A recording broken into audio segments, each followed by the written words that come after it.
હવાર પડી જઈને ચાની મહેફિલ ચાલુ હતી. અલે આજ તો વહેલો ઉઠ્યો ક્ષમો. ના રે ના, આજ તો ચા મોડો મિલ્યો. ખાખરા વાવાઝોડાની અસર જોવા મળ્યા પોખાવાળા મકોડા. બધાય જતા શેતરમાં, હવે મારો વારો. કામ કરીને ભૂસે છે એ વિચારીને હું લઈ જતો બધા હારું નાસ્તો. આ પાલણી આવી ગઈ લાગે. ચમ સારો પકડ્યો, રોજીને લઈને આયા તો એટલે લઈ આલી હોય તો આવે ને.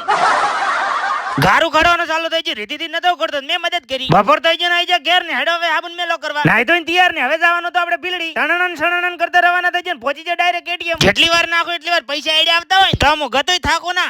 कौन है ये लोग? कहाँ से आते हैं? એટીએમ માંથી પૈસા ઉપાડ્યા, સરપંચ સાહેબ ને આપ્યા અને એ આપશે દવાખાને. આજકોલી દવાખાને આવવાનું કારણ હતું કે હિનાને આવી તો મોટું. મેં તો ઘણું જોયું, મને તો ના દેખાણું. ડોક્ટરે બધી કરીને જોયું તો ના દેખાણું. અરે સાહેબ એની જીભ મોટી છે, 2 દાણાનો ભેળો બોલે છે. મારું માનો તો ઇન્જેક્શન રહેવા જો ને, કાતર થી જીભ કાપા પડી. દવાખાને થી નીકળીને આઈ જ્યુસ પીવા. જ્યુસ માં વધારે સિરિયસ નથી. હર હેડ અમે આઈ જા ઘેર ને તમે લાઈક ને ફોલો કરતા જાજો.